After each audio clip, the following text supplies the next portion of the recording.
Right now, we're going to talk with Carolina Schneider, who is MSRD, a registered dietitian, known as Carolina, the Green RD.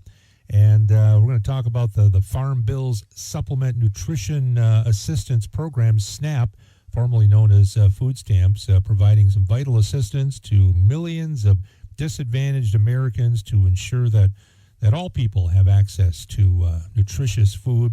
However, there are some crucial nutrition gaps that demand some attention from Congress, and that's what we're going to talk with Carolina about right now. Carolina, good morning to you. Thank you for taking time to join us.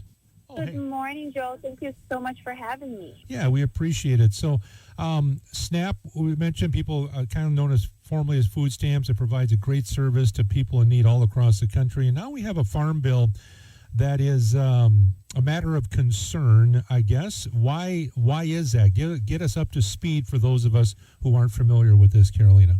Absolutely, Joel. So the Farm Bill includes provisions for nutrition assistance programs such as SNAP, and it gets updated every 5 years, and it's up for revision now at the end of this year. So what I'm suggesting here, and I don't know if you mentioned this to your listeners, but SNAP benefits 40 million Americans. In Wisconsin, where you guys are at, it's about 700,000, which is 1 in 8 Wisconsin residents. What's lacking in the SNAP program, a few things. So for those who don't know, the SNAP gives access to food, both healthy and unhealthy foods. So one thing that I would, urge Congress, as we are updating the Farm Bill, is to have more strict guidelines on what people can purchase, with their SNAP benefits, because we want to prioritize wholesome, nutritious food. So when people have access to, convenience store junk food, what we call it, we're not doing them any favors when it comes to their health. And so another thing, too, that currently the SNAP program does not offer is access to vitamin supplementation. And as a dietitian and a health professional, I know that, unfortunately, there are some vitamins that we can't simply eat our way to adequate blood levels, one being vitamin D. So about 40% of us Americans are deficient in this important vitamin. And with, the SNAP beneficiaries, they can't use their benefits to purchase vitamin supplementation. So if they have a deficiency, they go to the doctor and the doctor says, hey, you have really low levels of vitamin D. They unfortunately can't yet purchase that with their benefits. So, I propose that we include vitamin D supplementation into the SNAP program so that millions of Americans have access, at least they have the option to purchase that with their benefits. Right. And it seems as though with this bill up, like you said, after its 5 years, that we're just trying to kind of fine-tune this a little bit and kind of help those who are benefiting from this program to use this resource in the best way possible, right? You had talked about not wanting to use it on junk food and stuff like that, and trying to get it to be for things that will really benefit these people nutritionally, right? Absolutely, you're 100% correct. And what's great about the SNAP program is that there are many locations where people can use their benefits.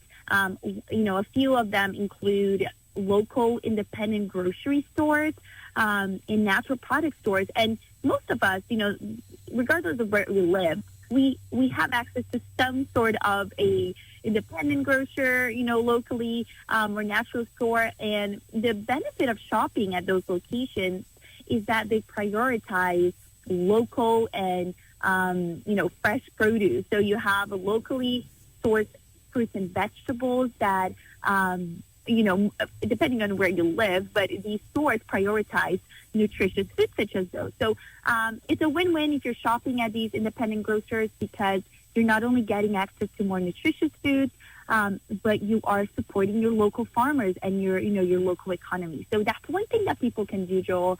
And when it comes to the vitamin D, people can currently take advantage of discount codes, for a supplementation if they need it. But, I'm working, with this great nonprofit organization. They're called Organic and Natural Health Association. And they're doing the hard job for us of reaching out to Congress, which is actually much easier than people may think, if you're interested in helping. Okay. So what are we waiting on here in Congress to make changes? I mean, is there some resistance to this, or it seems like it's a pretty logical thing, doesn't it?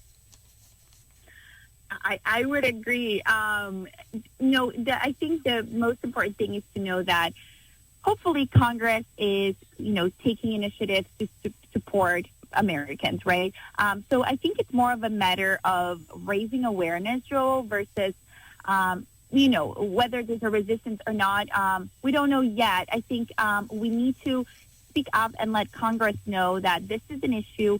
As health professionals like myself, I think it's my job to also raise these concerns. And then hopefully, Congress is in our favor to make changes that would benefit millions of Americans, Joel. And when it comes to the vitamin D, this wouldn't cost them anything additionally. It wouldn't cost the SNAP program anything extra. So in my eyes, it's a win-win. I think it's a matter of communicating that to Congress, bringing this to their attention, which can be done quite easily from the comfort of your home. I just learned that, you can send a letter to your local Congress representative, which is really great. And this nonprofit that I mentioned earlier, they wrote the letter for us, raising this issue and explaining, why this is important. And you can, if you're interested in helping the millions of Americans who rely on SNAP, you can go to this nonprofit website. It's allforvitamind.org.